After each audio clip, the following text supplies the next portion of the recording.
কদিন হলো মাত্র? 16 দিন। হাঁটু কাজ হয়েছে? জি। লাঠি লাঠি কি বাদ দিয়ে দিছো? হ্যাঁ। কয়দিন লাঠি বাদ দিয়ে দিছো? এই তো 1 সপ্তাহ হলো। 1 সপ্তাহ? হ্যাঁ। Very good. আজকে মোট অপারেশনে 16 দিন, তার মানে লাঠি ব্যবহার করছো প্রথম 7-8 দিন মনে হয় না? জি। 1 সপ্তাহের মধ্যে লাঠি ব্যবহার করি, পরে আর লাগে না লাঠি। চমৎকার। তোমার তো আমরা কোয়াড্রিসেপস গ্রাফট নিয়েছিলাম, তাই না? জি।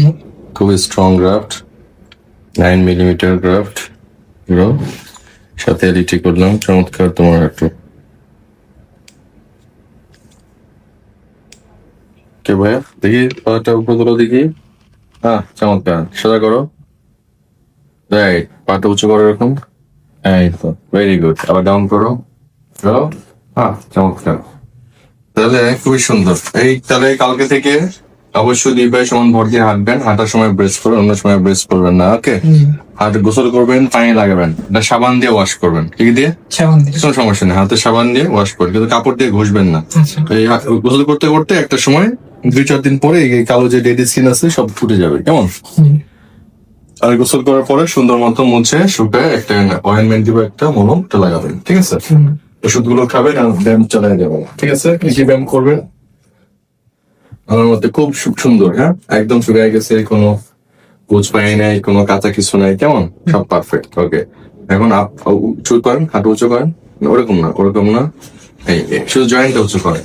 রাইট, করেন করেন করেন, আবার সোজা করেন, নিজে চাপ দেন, নিজে চাপ চাপ চাপ। ওকে, গুড। আবার উঁচু করেন, উঁচু উঁচু উঁচু, আবার সোজা, নিচে চাপ, জোরে চাপ চাপ চাপ, খেলার চাপ দেন, নিচে জোরে খেলার চাপ দেন।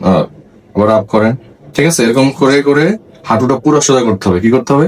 সোজা। আবার আস্তে আস্তে ভাঁজ করবেন, ভাঁজ করেন দিকে। নেন, টেনেন, টানেন, টানেন, টানেন, টানেন। যেখানে আটকায় যায় সেখানে আরেকটু চাপ দিবেন, আবার সোজা করবেন, আবার ভাঁজ করেন। যেখানে আটকে যাবে আরেকটু চাপ দিবেন, ঠিক আছে? এরকম করে করে 2 সপ্তাহের মধ্যে হাঁটুটা পুরো ভাঁজ করে ফেলবেন, ঠিক আছে? সো ভাঁজ সোজা করতেই থাকবেন। ওকে, আর পা সোজা রেখে উঁচু করবেন, করেন। হ্যাঁ, এরকম ধরে রাখবেন, এত উঁচু, এই পজিশন ধরে রাখবেন। 1 2 3 4 5 6 7 8 9 10। আবার আস্তে আস্তে নিচে রাখবেন, ঠিক আছে? উঁচু করেন। আরেকটা জিনিস করবেন, এই মাংসটাকে চাপ দিবেন, খিস দিবেন।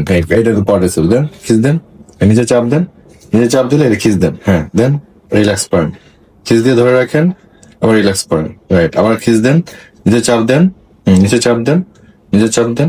হ্যাঁ, এই হাত গোড়ালি দিয়ে নিচে চাপ দেন, নিচে চাপ দেন, আর এরকম চাপ দেন, খিস দেন। রাইট, আর এখানে যে আপনার হাঁটুর যে বাটিটা আছে রিল্যাক্স করেন, রিল্যাক্স। এবার এরকম ধরে মুভ করবেন, ঠিক আছে?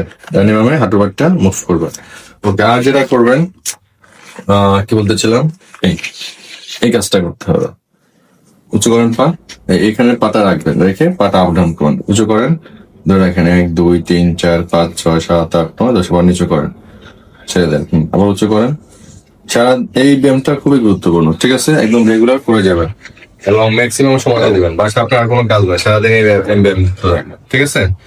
যেভাবে যেভাবে বলা আছে ওই ব্যায়ামগুলো করবেন, নির্দিষ্ট সময় দিবেন। হ্যাঁ, ওকে। আর ফিজিওথেরাপিটা সবচেয়ে বেস্ট, অবশ্যই সুপারভাইজড। এখন স্পোর্টস স্পেশালিস্ট, স্পোর্টস ফিজিও, তাদের তত্ত্বাবধানে ফিজিওটা নিলে সবচেয়ে বেস্ট। কেমন? উঁচু করেন, আবার উঁচু করেন, ধরে রাখেন। 1 2 3 4 5 6 7 8 9 10। আবার নিচে রাখেন, আবার উঁচু করেন, ধরে রাখেন, ধরে রাখেন। 1 2 3 4 5 6 7 8 9 10। আবার নিচে করেন, ছেড়ে দেন, ঠিক আছে? এমন করলে কয়েকদিনের মধ্যে আপনার হাঁটুটা অনেক ফ্লেক্সিবল হয়ে যাবে, আর 2 সপ্তাহের মধ্যে হাঁটু পুরো ভাঁজ করবে, ঠিক আছে? আশা